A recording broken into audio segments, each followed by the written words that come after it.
Good day. Today is Tuesday, 18th November 2025. And before I proceed with this program, let me remind you once again, if you watch this program and you like what you've heard or like whatever part of the program you want to listen to, then please do tick the like button to signify that fact. Anyway, let me now proceed with the rest of the program. And can I just say that over the last 24 hours, the news that's been coming out either about Ukraine, from Ukraine itself, or connected to Ukraine is becoming stranger and stranger. Indeed, it is becoming frankly bizarre. Let's begin, first of all, with some reports that have been coming out of Moscow. Now, a few days ago, the FSB, the Russian counter-intelligence agency, which is also responsible for anti-terrorism and other steps within the law enforcement system, said that it had discovered and prevented a plot by the Ukrainian special services to assassinate an important Russian personality. And the suggestions were that this was somebody connected with the Russian military, a senior Russian military official. The FSB gave no further information, and in fact, I have heard very little more about this plot. I don't know who or whether anyone or who that would be who has been arrested. I don't know what the state of the investigations is. I don't know whether there's any plans to bring anybody to trial. It is all very mysterious. Well, yesterday, a Russian newspaper, Moskovsky Komsomolets, which could be described as a sort of tabloid, though I ought to say that tabloids in Russia, or newspapers that might be called tabloids in Russia, newspapers that aim for a wider public audience than more specialized and heavyweight newspapers like, say, Kommersant and Viedomosti and newspapers of that kind. Anyway, Moskovsky Komsomolets is now claiming that the personality, the target that the Ukrainians intended to kill was none other than Sergey Shyigu, who is a general in the Russian armed forces, has been the former defense minister of Russia, and before that, the minister of the dealing with emergencies, and who is currently the secretary of Russia's Security Council, of which, of course, he is a member, and a position which makes him, in effect, Putin's national security advisor, though he clearly shares that position with Yuri Ushakov, who mostly advises Putin, so far as I can tell, on relations with the Western countries and with the United States. Shyigu is also the person who, as I understand it, has a general role in coordinating the information from the intelligence agencies, the various intelligence services, which Putin is provided. And he also conducts important diplomatic missions for the Russian government. So he has been active in visiting North Korea and Iran and also China over the last few months. So a very important and very well-known person indeed, somebody who is absolutely a key figure within the Russian leadership. Now, I remember that a couple of weeks ago, Zelensky had a meeting with the head of the SBU, one of the vast number of intelligence services that exists in Ukraine, but perhaps one of the most important ones. Anyway, he had a meeting with Malyuk in which he basically appeared to give Maliuk instructions to move forward, to act upon certain special work that would be conducted inside Russia itself. And about a week ago, he also had a meeting with Kirill Budanov, who is the head of Ukrainian military intelligence. And he also appeared to assign to Budanov certain assigned tasks, some certain important tasks. I must say that when I heard about the meeting with Budanov, I assumed it was connected with the various operations that the military intelligence, Ukrainian military intelligence, has been conducting around Pokrovsk, the abortive landing of the helicopters, the attempt to extract, this is what I believe it was, to extract some important person or persons from inside Pokrovsk, something of that kind. Anyway, I assumed that Zelensky's instructions to Budanov related to that, but, well, we now have this information from Moscow. Now, there is no doubt at all that Ukraine has had a history of conducting assassinations against people in Russia and even more against people in Donbass. This was widely denied for a very long time, even as prominent militia leaders and political figures in the breakaway republics of the Donbass, the Donetsk and Lugansk People's Republics, were being assassinated. If you followed the Western media, for a long time they were suggesting that that these killings were the result of internecine struggles amongst these militia leaders. For the record, I always believed that they were the work of the Ukrainian authorities, and that is no longer disputed anymore. Budanov himself, some months ago, about a year ago, admitted that the Ukrainians had made at least one attempt to assassinate no less a person than President Putin himself. In fact, the way I read Budanov's words, I got the impression that he meant that there had been more than one assassination attempt. I think I can identify one of these attempts. Some years ago, about 2 years ago, I think, a Ukrainian drone made an attempt to attack the Senate building in the Kremlin, which is, of course, the building within which Putin has his office. And I thought at the time, and believe still, that this was an assassination attempt, and the obvious target was Putin himself. So, yes, the Ukrainians do have a record for this kind of thing.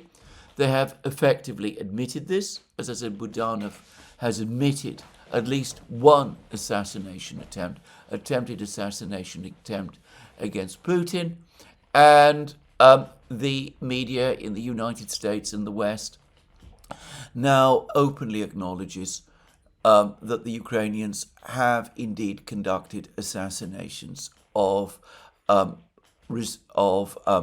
Donbass militia leaders and political figures, and indeed assassinations within Russia itself.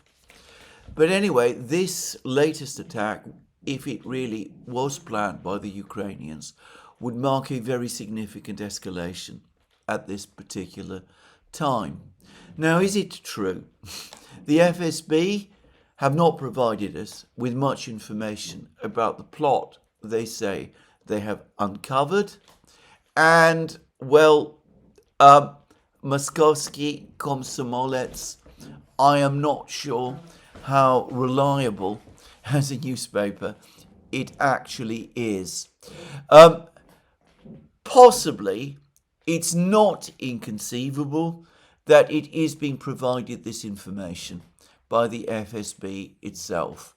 Anyway, I am going to reserve final judgment, but I will make two quick observations. Firstly, if the Ukrainians really have attempted to assassinate Sergey Shyigu, then that would be completely unsurprising. That is one.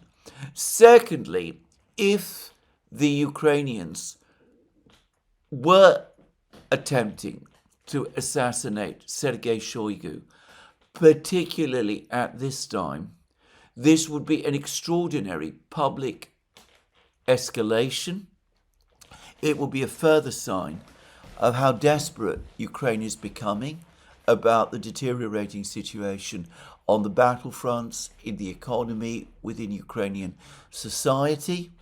It would obviously, as the Ukrainians would know, it would obviously trigger a strong reaction from Moscow. It's the kind of act which the Russians could not fail to respond to. It would be impossible not to respond to it.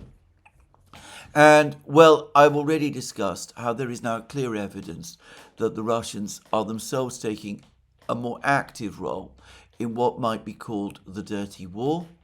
I've expressed my own belief that the murder of Andrei Parubiy, the Ukrainian political leader, the Maidan commandant and all of that, might have had a Russian hand.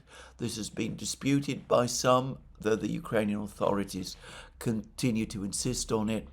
But I think that if somebody like Shyigu were publicly assassinated, then we would not be looking at a battle conducted in the shadows. The Russian response would be an active one, and I don't myself think there is any doubt that it would target key people in Kiev, and the Ukrainians must know this. They would be looking for some kind of major escalation themselves. Now, all of this is extraordinary. It's already extraordinary, and as I said, it shows how critical the situation is starting to look. But we've had further extraordinary news over the last couple of hours. Now, yesterday, reports started to trickle out of Poland that there had been sabotage done on the railways, on the railway tracks, somewhere in Poland. I'm not quite clear why. Anyway, inevitably, the fingers began to point at the Russians. The Polish authorities made it fairly clear that they suspected that it was the Russians who were involved. However, just minutes before I started making this program, Poland's Prime Minister, Donald Tusk, a staunch ally of Ukraine and somebody who, against mounting skepticism from within Poland, continues to insist on Poland's commitment to support of Ukraine. Anyway, he has just announced that the saboteurs, the people who did the damage to the railway tracks in Poland, were Ukrainians. Now, I don't know what that means. I don't know whether, if he means Ukrainians, they were people perhaps from Donbass who were angry with Poland for supporting the government in Kiev. However, I have to say, if that was what Tusk meant, I would have thought that he would not have called them Ukrainians. He might have called them secessionists or some such word, or separatists. Instead, he called them Ukrainians. And again, I have to say, I do wonder whether this is another case of some kind of false flag operation, or at least attempted false flag operation which went wrong. I am not going to say more because as at the time of making this program, I have minimal information about this event, And, well, I'm going to wait and see and discuss it further in my next program. All I would say is that if Ukrainians were involved in this sabotage attack, then if those Ukrainians were acting at the behest of the Ukrainian authorities, I cannot but imagine that it will cause further damage between Poland and Ukraine at a time when Polish opinion is becoming increasingly exasperated with Poland's, the Tusk government's support for Ukraine. So that's another step. And of course, if the Ukrainians are behaving in this way, once again, it points clearly to an extraordinary degree, a reckless degree of escalation and increasing,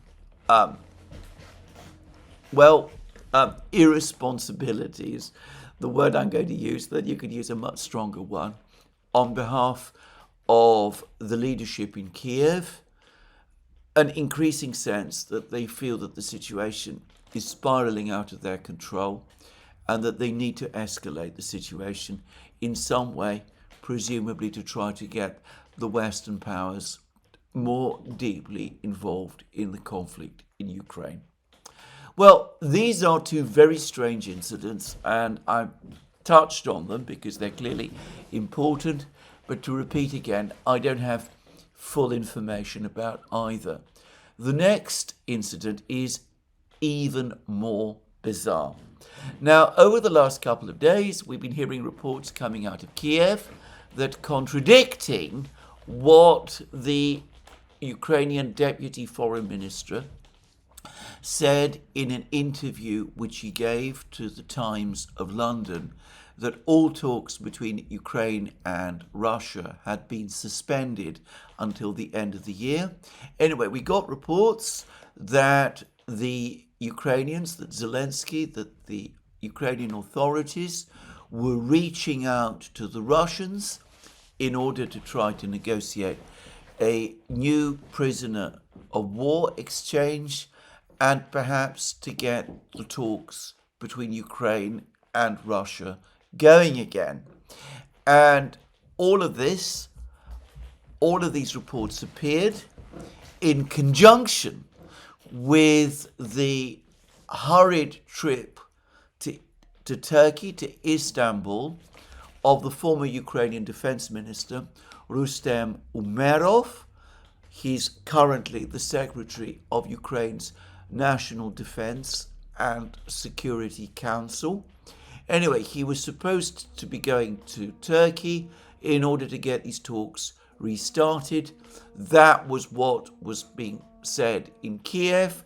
That was what Umerov himself was saying. Of course, there was a further intrigue about his visit. There was a widespread view expressed in Ukraine and elsewhere that the true reason Umerov made the dash to Turkey was because of the corruption scandal in Kiev, that there was a possibility that the corruption investigators from NABU and SAPO might want to speak with him, that he didn't want to answer their questions. He might even have been worried about a possible arrest, and Zelensky might have been worried about that possible arrest also. So pack him off to Turkey, send him there, trying to get some kind of talks set up with the Russians. That would be a convenient way to get him out of Kiev. And then, as I discussed in my program yesterday, reports started to circulate that Umerov, after having some discussions with the Turkish authorities, eliciting some comments from Turkish Foreign Minister Fidan, who again spoke about negotiations being about to be restarted between Ukraine and Russia and about the good prospects of these negotiations. Anyway, after Umerov, who, by the way, I should say is a Crimean Tatar and who speaks, of course, the Tatar language, which is close to Turkish, close enough to Turkish so that he can speak to the Turkish officials and without needing translators, apparently. Anyway, there were then reports that Umerov, instead of staying in Istanbul, or indeed in Turkey, had made a dash to the Arab Gulf states, that he'd visited Qatar and the UAE. And in my program yesterday, I speculated that this might indeed be connected in some way with the corruption scandal in Kiev. It might be connected to the fact that the UAE in particular is an important financial centre. Dubai in particular, as everyone knows, is a very important banking and financial centre. And I wondered whether Umerov's trip to the UAE might be in some way connected with that. Anyway, yesterday, after I finished making my program, reports started to circulate in Kiev that Umerov has contacted Zelensky and has told Zelensky that he does not intend to return to Kiev. I'm not quite sure what that means, whether it means that he never intends to return to Kiev. These are only rumours, but there doesn't appear to be so far any very convincing denial, just to say. I mean, there have been some comments that seem to, from the government, which seem to contradict that, but no very convincing denial at the moment. And certainly, Umerov doesn't seem to be, for the moment, very interested in going back. Now, there's been a further twist to all of this morning, because Putin's spokesman in Moscow, Dmitry Peskov, has now spoken about all of this.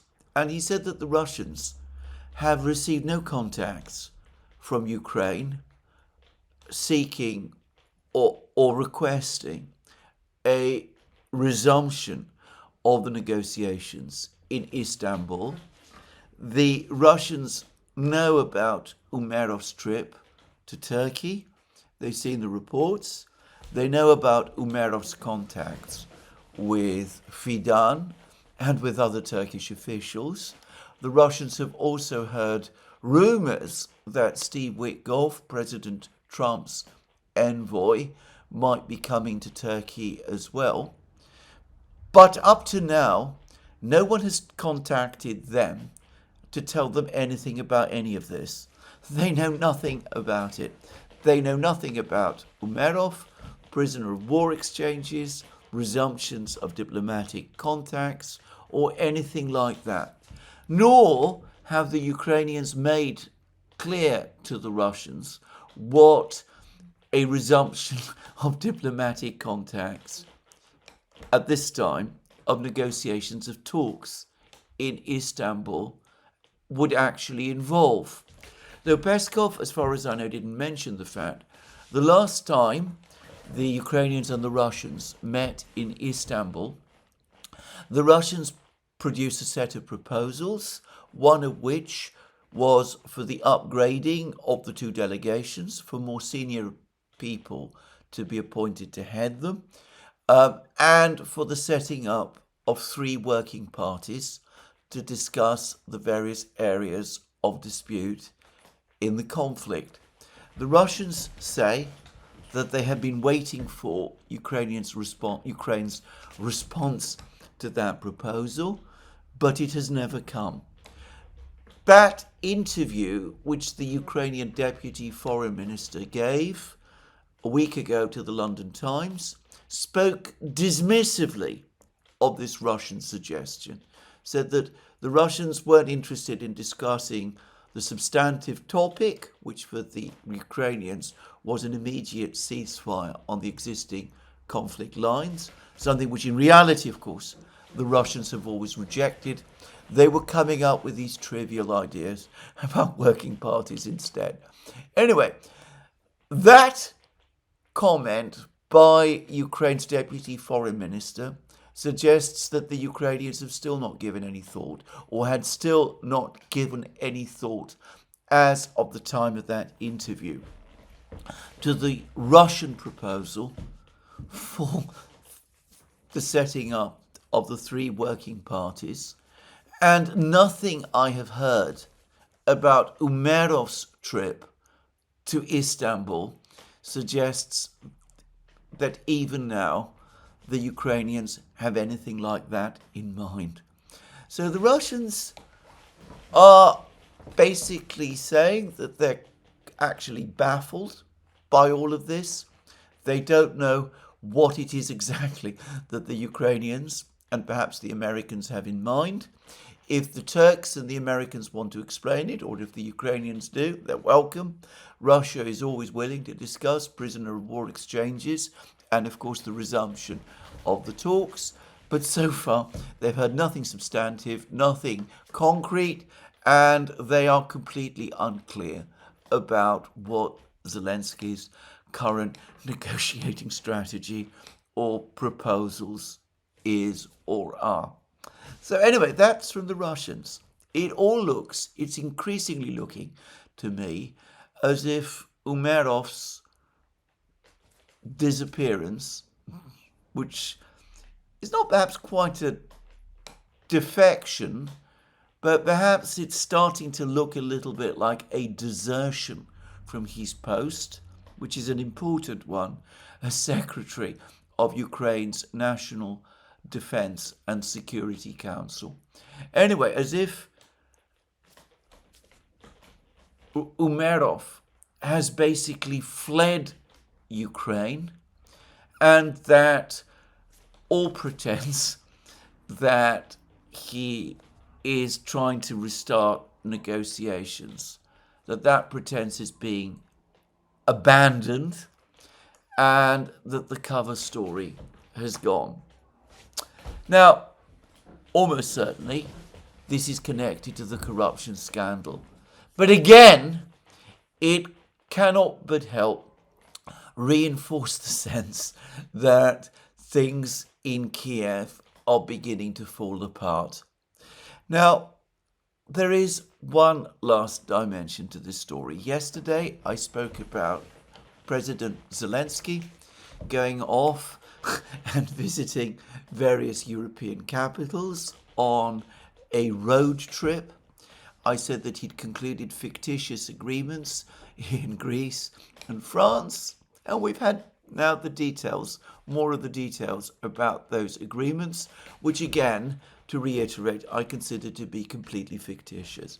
Firstly, there is the suggestion that Greece can act as a transit corridor for liquefied natural gas to reach Ukraine from the United States.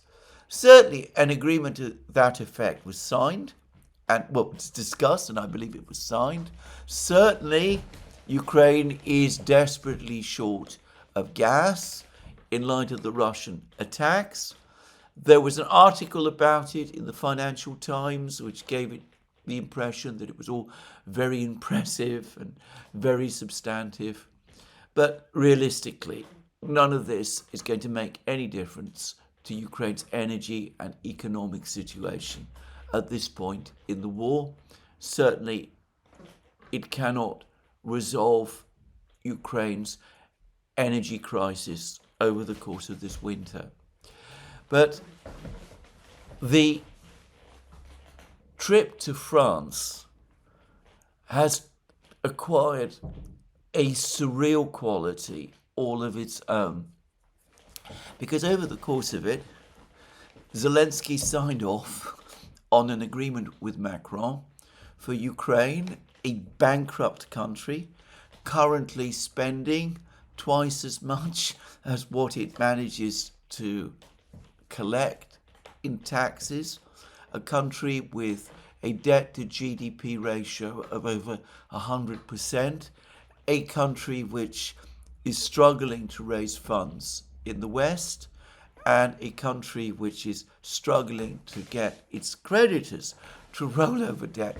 Anyway, Zelensky has just signed off on a deal to buy 100 super expensive Rafale jet fighters from France. This, a few weeks after Zelensky signed off on a similar deal in Sweden to buy 150 Gripen fighter jets in Sweden. I don't think there is anybody who takes either the Swedish contract or the French contract that Zelensky has just signed seriously. These are preposterous numbers. Just to say, if we're talking about the 150 Gripens, the Russian Air Force, which is a big air force by international standards, I believe it's either the third or the fourth biggest air force in the world, after those of the United States and China. And perhaps it's also smaller than India's as well, though I'm not sure. But anyway, the Russian Air Force operates, I believe, 150 of the super powerful Sukhoi 34 fighter bombers. 150 Gripens plus 100 Rafale fighter jets would give Ukraine a modern air force 2.5 times bigger than the current Royal Air Force. The current number of fighter jets, around 100, that the Royal Air Force, the British Air Force, has operational. I mean, these are fantastic, ridiculous figures. And as a number of people are pointing out, the order book for both the Gripen and even more the Rafale is full. It would take years before any of these fighter jets appeared. The French plan is for these fighter jets to be delivered within a time frame of 10 years. It is completely surreal. It's not going to intimidate the Russians, who are not going to take any of it seriously.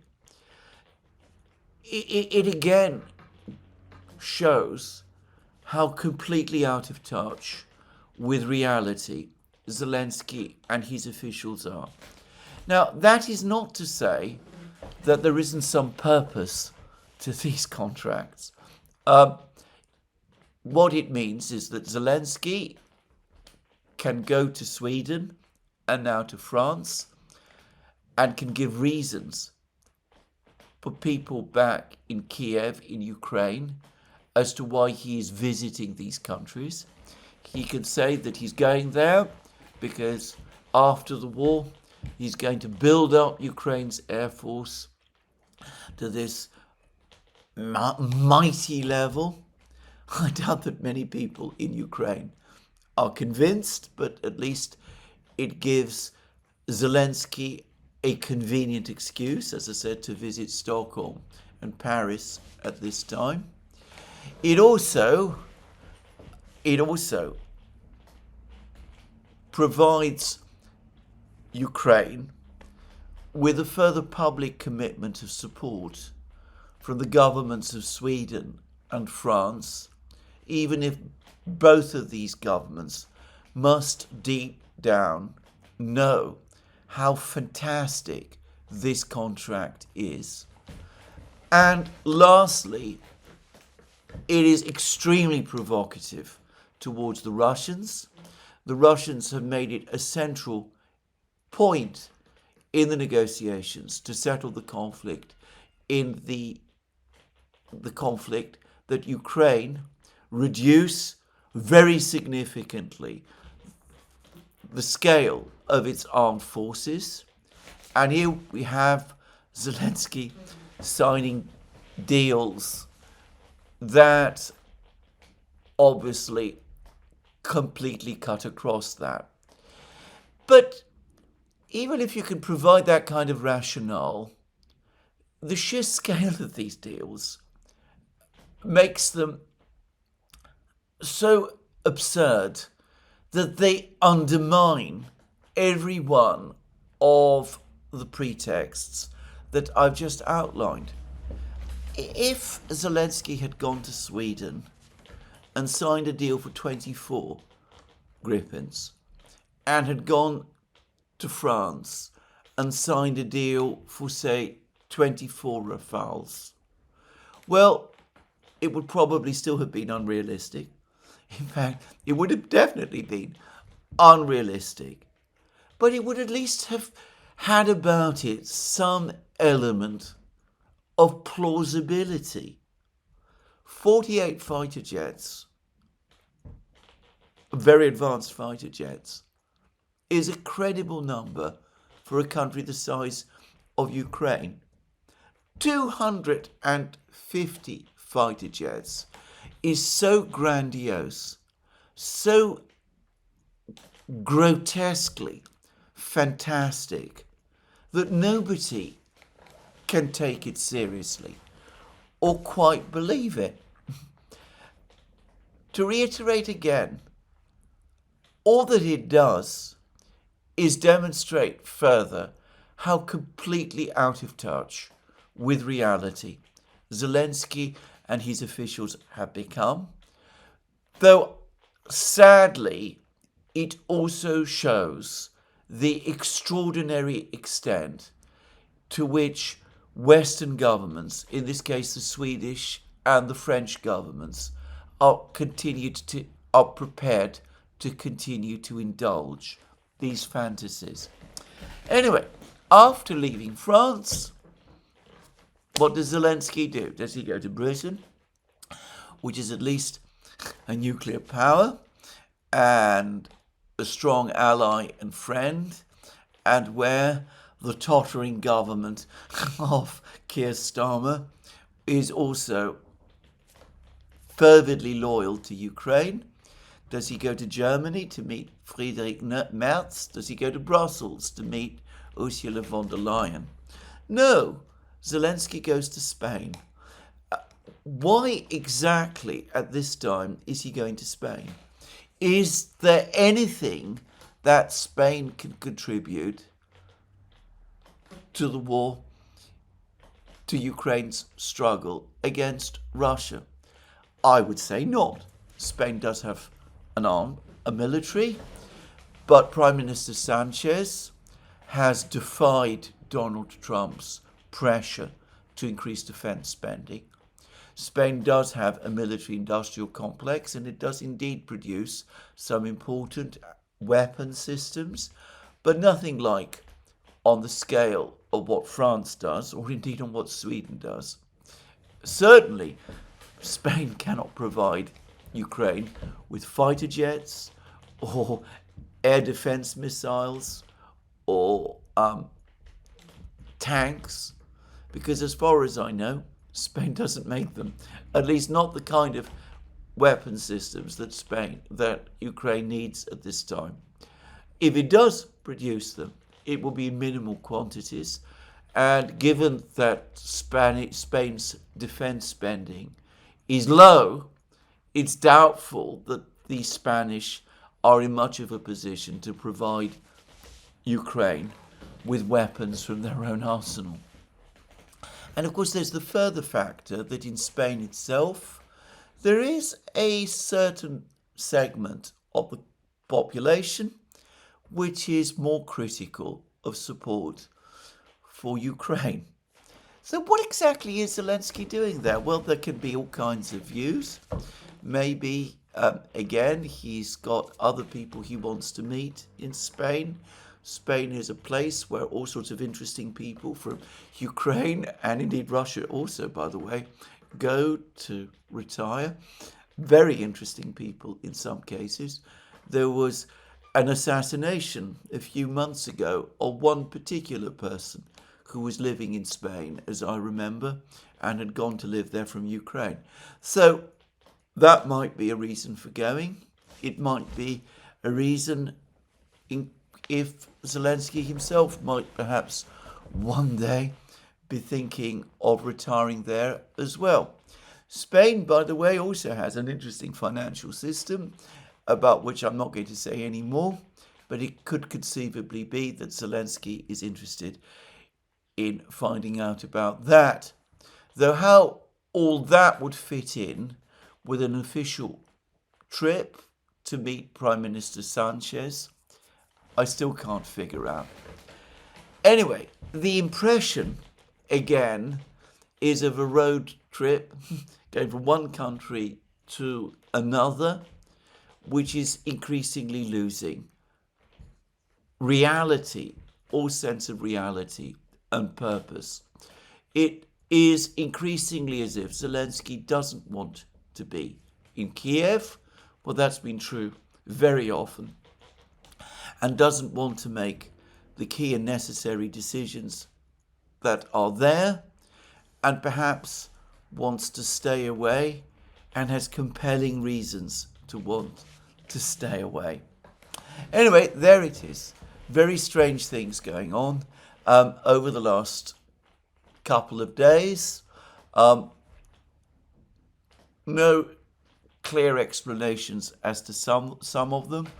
A lot of information still needed, but overall, and I have to say this, the overall impression that all of these various moves, the alleged assassination attempt in Moscow, the apparent sabotage in Poland, the strange movements of Umeov, the negotiations with Russia about which nobody seems to have much idea, and Zelensky's visits to European countries, the strange agreements he's signing off while he's visiting these countries, his strange trip to Spain, or none of these things taken together speaks of much good. Now, on the other side, on the Russian side, we are continuing to get clarity. And over the last couple of days, the Russian Foreign Ministry has published Russian Foreign Minister Sergey Lavrov's interview with the Italian newspaper Corriere della Sera. I should say that Corriere della Sera, which I believe is based in Milan, is the closest that Italy has to a newspaper of record, though it has also been a newspaper which has been, by Italian standards, especially strong in its support of Ukraine. Now, Corriere della Sera did not publish the entire interview. Apparently, it only published edited extracts from the interview. I have not read the parts of the interview as Corriere della Sera published them, and I'm not going to spend time worrying about that. What I will say is that in this interview, Lavrov gave the clearest account up to now of what was discussed, what was almost agreed by Putin and Trump in Alaska. And, well, I don't know this for a fact, but I wonder whether, given that there has been a degree of omerta in the West about the discussions between Putin and Trump in Alaska, given that Lavrov's information about those negotiations, which he's now given extensively in several interviews and in at least one press conference, given that all of that information has been kept back from publication in the West. It is not, so far as I'm aware, been discussed in any big media publication in the West, so that the Western public is almost entirely ignorant of this. I wonder whether the reason why Corriere della Sera did not publish the entirety of Lavrov's interview was because they are still sticking to the omerta, the policy of not disclosing what the Russians said, what Lavrov has said about the meeting between Putin and Trump in Alaska. Well, without further ado, let me now discuss what the interview says. So, Corriere della Sera's question to Lavrov was this: it has been reported that Putin's next meeting with Donald Trump in Budapest did not happen because even the US administration realized that you're not ready for talks on Ukraine. That's a pretty aggressive statement anyway. What went wrong after the Anchorage summit that inspired hope for the launch of a genuine peace process? Why does Russia remain adherent to the demands that Vladimir Putin put forward in June 2024? And on what issues could you make a compromise? So you can see that here there is an attempt to try to present the Russians as being intransigent. And what then happens is that Lavrov, in his answer, completely undercuts the question, because he says that Trump in Anchorage basically accepted Putin's June 2024 proposals. And I will read out what he says. The understandings reached in Anchorage were an important milestone in the search for a long-term peace in Ukraine through overcoming the consequences of the violent anti-constitutional state coup in Kiev organized by the Obama administration in February 2024. The understandings are based on the existing reality and closely bound to the conditions of just and lasting resolution of the Ukrainian crisis proposed by President Putin in June 2024. As far as we know, those conditions were heard and received, including publicly, by the Trump administration. Mainly the condition that it is unacceptable to drag Ukraine into NATO, to create strategic military threats to Russia directly on its borders. Washington openly admitted that it will not be able to ignore the territorial issue following the referendums in Russia's 5 historical regions, whose residents unambiguously chose self-determination and reunification with Russia. The American concept that at the US President's instruction, his special envoy, Steve Witkoff, brought to Moscow the week before the Alaska summit, was also built around the issues of security and territorial reality.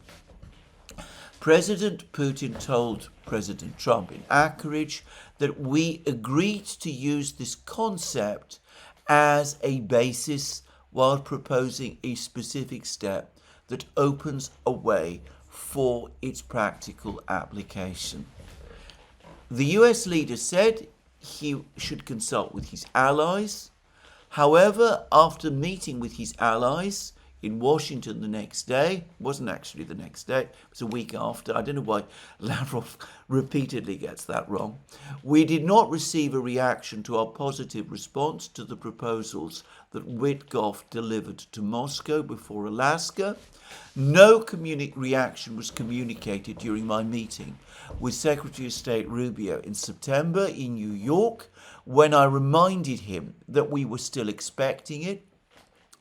To help our American colleagues decide on their own concept, notice that Lavrov is repeatedly making the point that the Russians are expecting the Americans to come back to confirm whether or not they are prepared to work with their own, i.e. their own American proposal, to help the American colleagues decide on their own concept.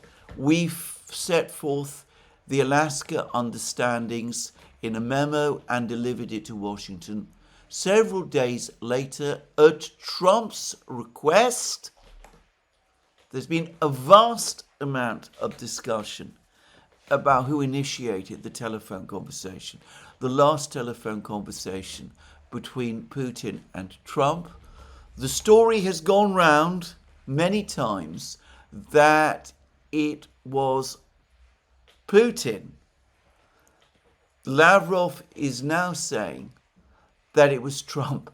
Several days later, at Trump's request, he and Putin had a telephone conversation and reached a preliminary agreement to meet in Budapest after thorough preparations for this summit.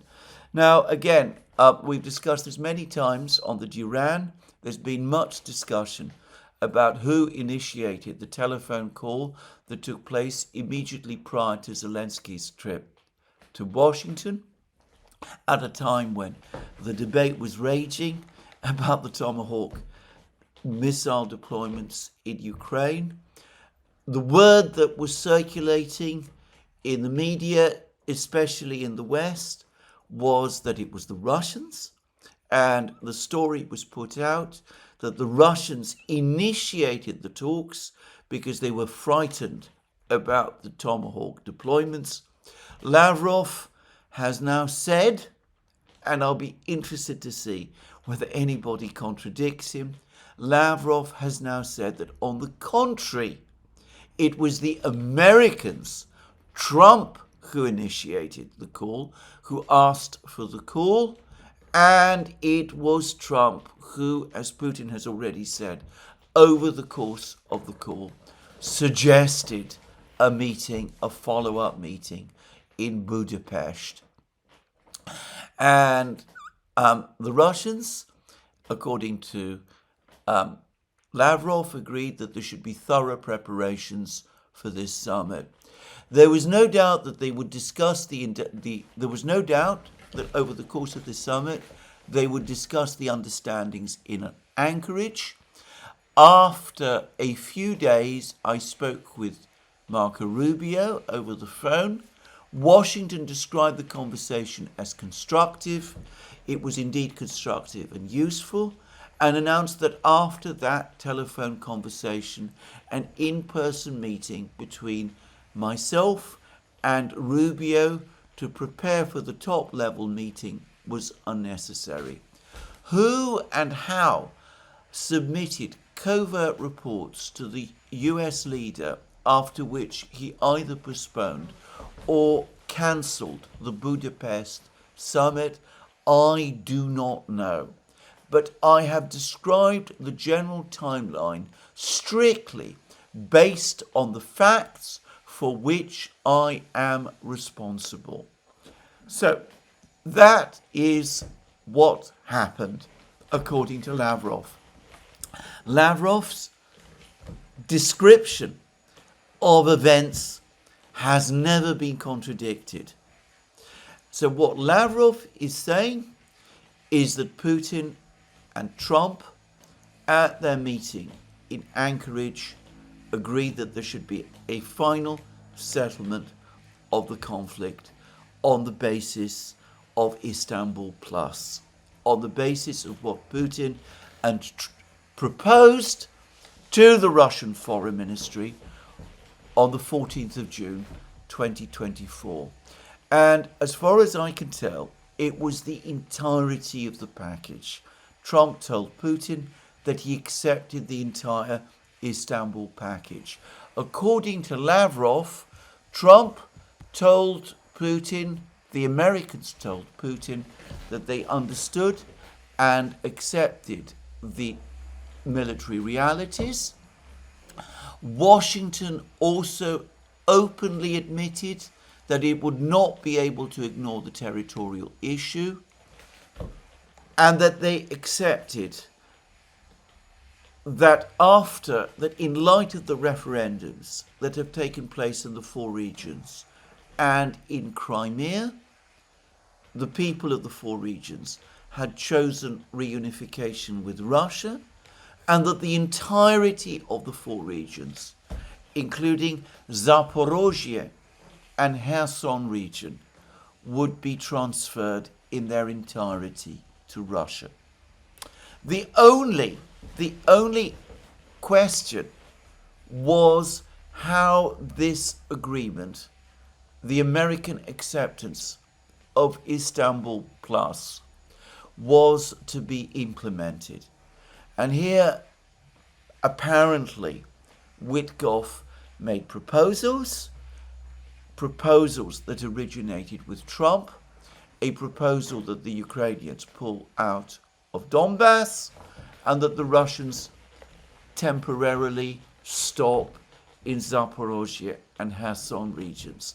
But it is clear from what Lavrov is saying that the Russians were given to understand that over the course of time, Zaporozhye and Kherson regions would be transferred in their entirety to them.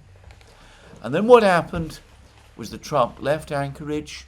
He had meetings with the Europeans. He had meetings with Zelensky. He then started to dither and refused to get back to the Russians. The Russians then sent a note to Washington asking what was happening, and this is what we agreed in Anchorage, and could we please have a reply? And then apparently Trump initiated the call with Putin. Trump called Putin, apparently reassured Putin that he was going to move forward with the Anchorage agreement. He was going to meet Zelensky the following day. He was going to tell Zelensky over the course of that meeting that Zelensky had to accept Istanbul Plus. The meeting went wrong. Zelensky refused. Trump then backed off. He wasn't able to get Zelensky to agree to Istanbul Plus.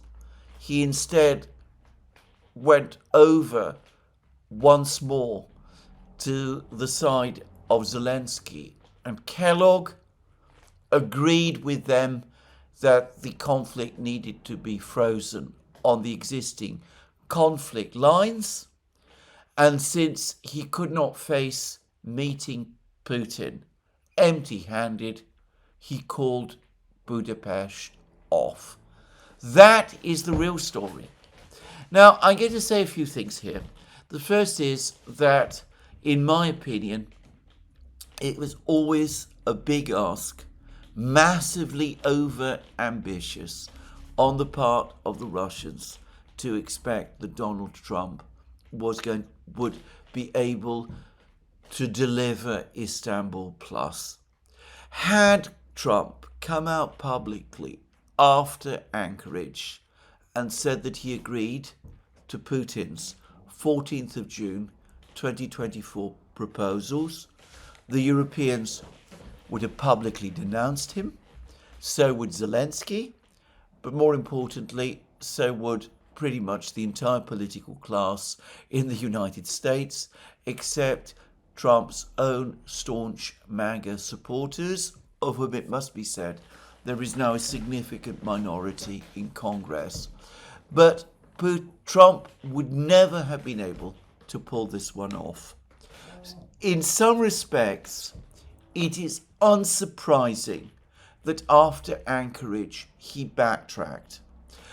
The Russians went into Anchorage having over high expectations of what Trump would deliver, and seem and not for the first time, by the way, to have misjudged the limited maneuver space that an American president in dealing with Russia actually has. Trump, for his part, was extremely unwise to get into these negotiations with the Russians at all. And I've discussed this in many programs. We've discussed this on the Duran many times.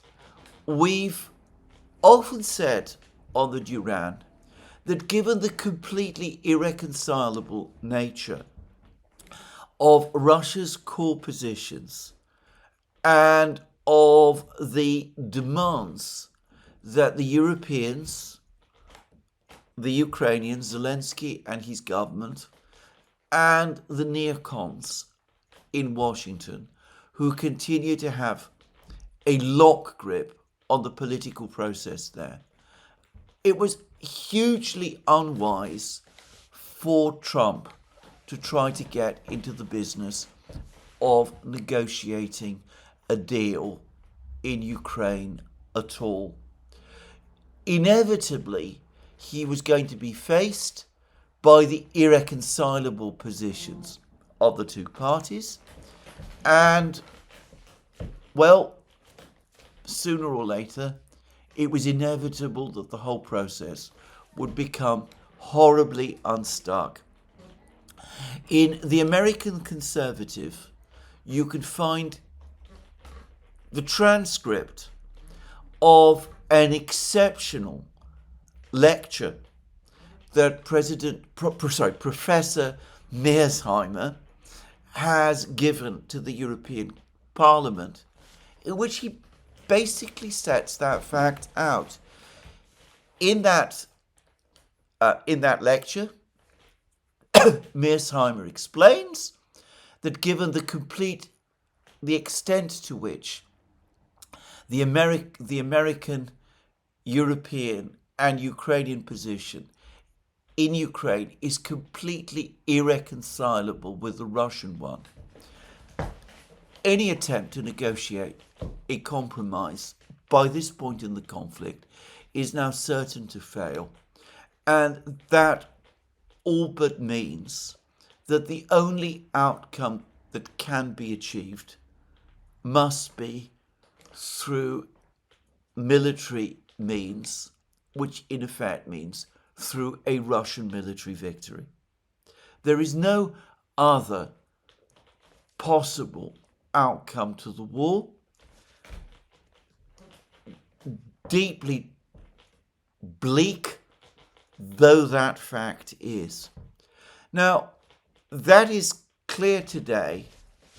It was clear last year, or it should have been clear last year.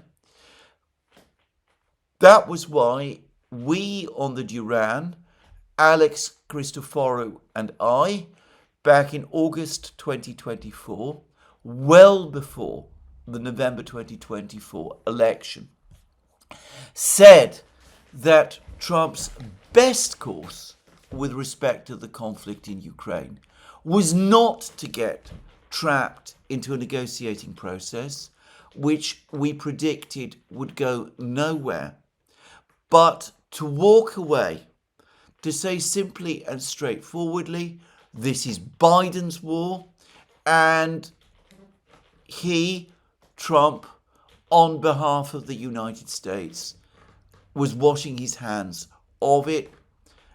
There was no chance, there was no sense in him wasting time trying to square this impossible circle, and that in his own interests and ultimately the interests of the United States, what he needed to do was stay away.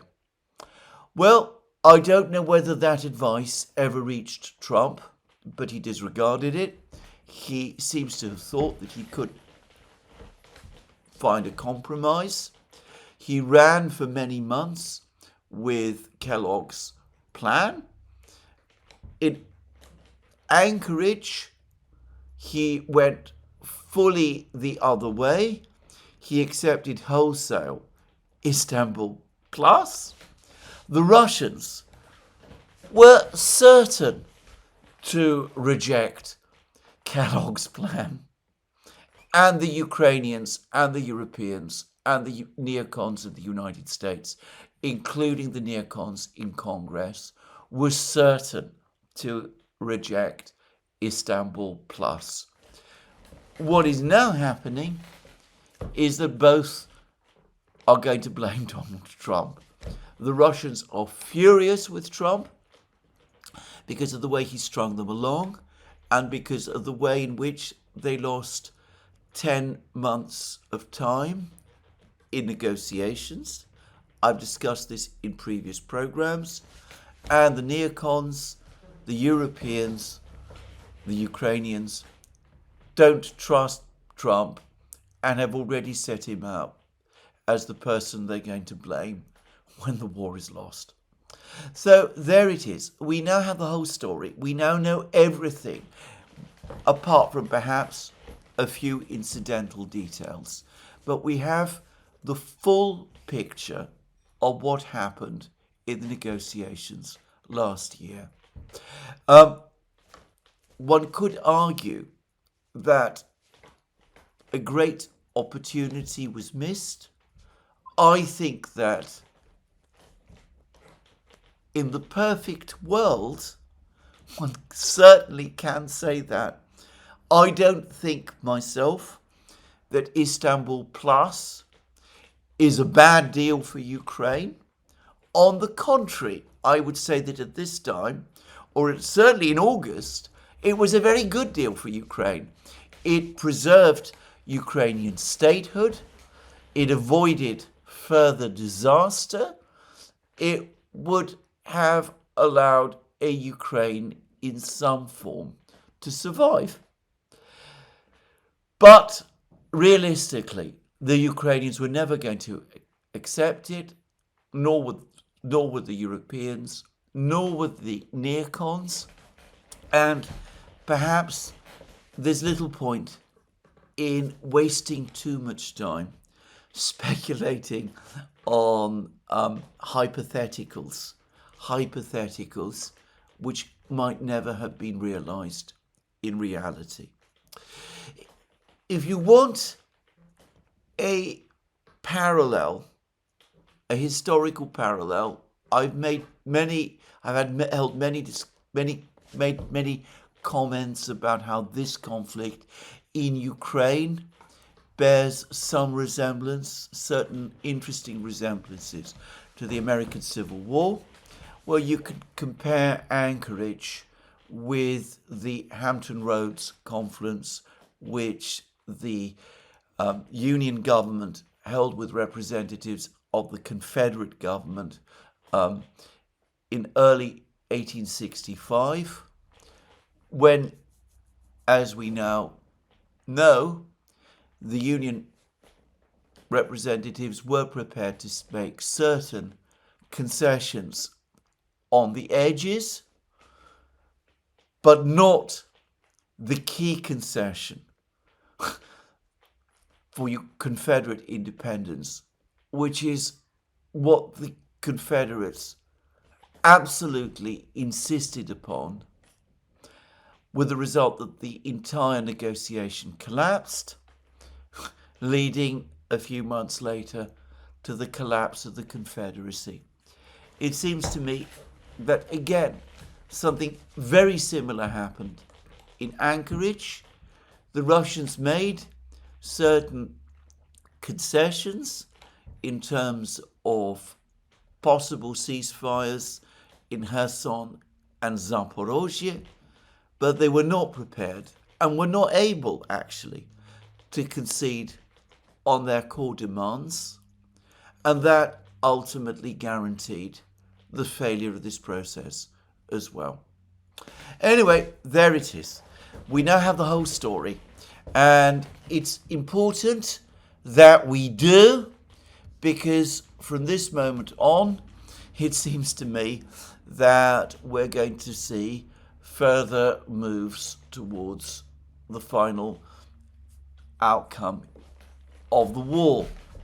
Now, before I continue, I would say that the excellent Jennifer Kavanagh has provided another fine article in Responsible Statecraft, the Journal of the Quincy Institute, in which she again floats the possibility of trying to find some means to end the war, negotiated means to end the war. And the article, by the way, is a Trump offer that Putin cannot refuse. And she says that every threat has failed and it is too late for the United States to just walk away from the Ukraine war. I agree with both points, by the way. By now, the option that we discussed, Alex Christoforou and I, back in August, of Trump walking away from the war, by this point, it simply doesn't exist. And there is no conceivable respect in which threats against Russia, Tomahawk missiles, further sanctions, are going to achieve any such outcome. So Jennifer Kavanagh says that Washington has something Russia wants badly. And then she discusses at length how the military situation is deteriorating for Ukraine, and all of these bizarre steps, all these bizarre things that I was talking about earlier in the program that are coming out of Ukraine are further signs of this. As I said, they are manifestations of growing distress and panic. So Jennifer Kavanagh says that in order to get a deal, President Trump's best shot would be to leverage his strongest card, the fact that Putin needs US involvement to achieve his political objectives and cares so much more about the details of a settlement than the US president does. And she then discusses that what Putin wants is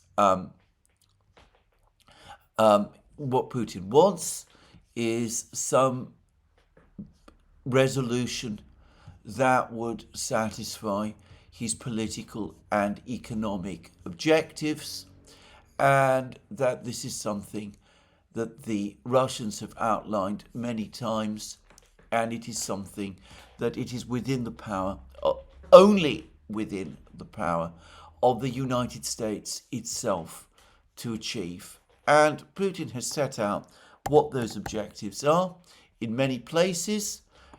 He set them out in his one of his early speeches before the war to the Russian Foreign Ministry, a speech that he made in November 2021, basically peace on Russia's western border. The great problem with all of this is that, in my opinion, the moment for this has now gone. I don't myself think that there is any prospect now of achieving a compromise with the Russians, a deal of that kind with the Russians. It might still have been possible in the first year of the war, maybe up to 2023, 2024, after the defeat of Ukraine's 2023 offensive. Maybe at that point, a diplomatic initiative to the Russians to get them to agree to this kind of proposal, that might have achieved some of the outcomes that Jennifer Kavanagh is saying. But by now, with the Russians close to breaking through in Donbass, close to capturing Zaporozhye region, close to achieving major military successes in Kharkiv region,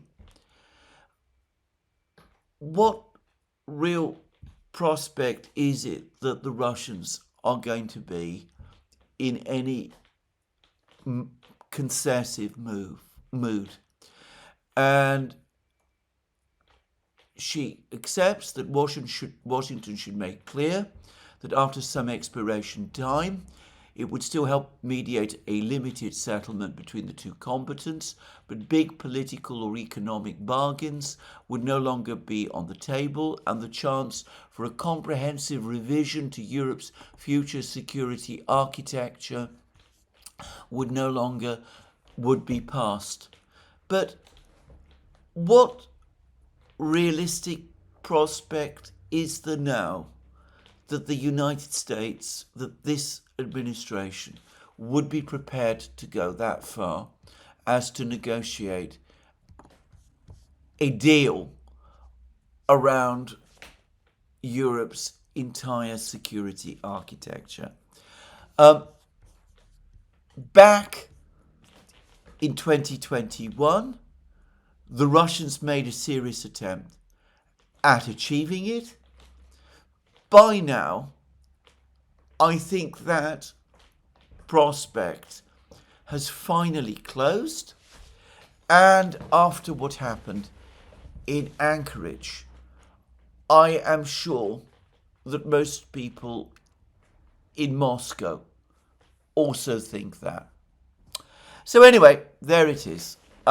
Chaos in Kiev, clarity in Moscow. But I have to say, it seems to me that we are heading now inexorably to a military resolution of the war, and I generally don't see any way out. Well, I have left myself less time today to discuss the military picture, which continues to evolve fast. The Russians continue to advance in Zaporozhye and Dnipropetrovsk regions. I'm coming increasingly round to the view that the Ukrainians are not going to be able to hold on to Gulyapolye for very long. It seems to me that Ukrainian defenses in Gulyapolye are heading swiftly towards collapse. And briefly, I don't think the Ukrainians have enough men or resources to put up an effective stand in Zaporozhye region. Yesterday, Radovka gave a detailed discussion about the situation in Mirnograd. Pokrovsk, as I've said, is essentially entirely under Russian control. In fact, there's been more footage of this, which appears to confirm that fact. Radovka said that the next couple of days would seal finally and conclusively the fate of the Ukrainian troops in Mirnograd. The Ukrainians were making one last desperate attempt to break through to rescue them. But in order to do that, they would have to capture Rodinska or recapture Rodinska. The Ukrainians had been obliged to abandon further attempts to try to broaden the area of their breakthrough. So they had to give up plans to try to push the Russians back completely from the entirety of the territory of the Russian breakthrough of this August. So they're now focusing on attacks on a narrow front in Rodinska. But the front is actually too narrow, that the Russians have heavy superiority in terms of weapons, drones and artillery and bombs in precisely that area. And that by attacking on this overly narrow front, the Ukrainians are basically launching themselves into another meat grinder to no useful purpose. And my sense, reading Radovka, is that they are confident that the last desperate Ukrainian attempts to unblock the Ukrainian troops in Mirnograd is going to fail, and that they expect this to become clear over the course of the next couple of days, perhaps even the next couple of hours. So anyway, that is what Radovka said. And I ought to say that my experience of Radovka is that when it provides these very detailed reports about a battle and says that it is expecting a Russian victory, then it has very good reasons to expect that victory. In fact, you can almost take that victory as a certainty. Anyway, that's Radovka. On TASS, the Russian news agency, TASS, claims that on the strength of information from somebody who's referred to as a Russian security official, that the situation of the Ukrainian troops in Rodinsk is becoming worse and worse. TASS quotes this official as saying, being aware of the catastrophic situation facing their battle group in the Pokrovsk-Mirnograd sector, Ukrainian commanders have made a series of futile attempts to counterattack our positions. In the past 3 days, the enemy made attempts to counterattack against our forces near the locality of Kotlino. Kotlino is located some distance away, not in Rodinsk at all, but southwest of Pokrovsk. But then the official says they lost at least 180 personnel from the 152nd and 155th Brigades. As a result, Ukrainian assault troops moved across open terrain and had no fire support. So that's what the Russians are saying about Pokrovsk, Mirnograd, that the last breakout attempts are now underway. After that, it's just waiting until the Ukrainian troops in the Pokrovsk Cauldron either give up or the cauldron collapses. Maybe the reason for Zelensky's road trip across Europe is because he knows that and doesn't want to be in Kiev when it happens. The Russians are also claiming that they made further inroads in Kupiansk and clearing the cauldron in Kupiansk. There's a lot of reports that fighting has now begun in southern Siversk as well, and that the Ukrainian grouping in Siversk is indeed now trapped, and that the Russians have resumed operations, their offensive to capture the town of Liman and other places in the area, in the territory in the north. And as I discussed also in my program yesterday, there's been a lot of reports, in fact there's been an enormous amount of reports about the situation in Kharkiv region, the important village that the Russians captured there, to the south of, not far from the border, a place called Dvorichne. In fact, a large belt, a significant belt of territory with a large number of small communities on the Russian-Ukrainian border in Kharkiv region has just passed under Russian control. And it's been suggested by all kinds of people who know about these things that from Dvorichne, the Russians intend to advance northwest towards a town called Veliki Burluk, and that the Russians, who are now effectively in control, or I think in control of Volchansk, the Defense Ministry has not confirmed this, are going to push south of Volchansk to Veliki Burluk as well. In effect, that a pincers movement from Dvorichna northwards and from Volchansk southwards is going to meet in Veliki Burluk, a town called Veliki Burluk, that will bring a large area of the border under Russian control, and it will also link up to the Russian troops who are stationed in Kupiansk. And it's been suggested that this will then open the way for the Russians to recapture Izium and Balakleya, which they lost as a result of the Ukrainian counteroffensive of the autumn of 2022. And also, by the way, that it would put the Russians much closer to the point that they have never really been in before, of perhaps encircling the great city of Kharkiv.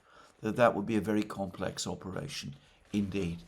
Well, in my program tomorrow, I will discuss all of these things, but this is where I'm going to finish my program for today. Let me remind you again that you can find all our programs on our various platforms, Locals, Rumble and X, and also our Substack site, where I'm also now contributing written articles. You can also support our work via Patreon and Subscribestar and by going to our shop. Links under this video.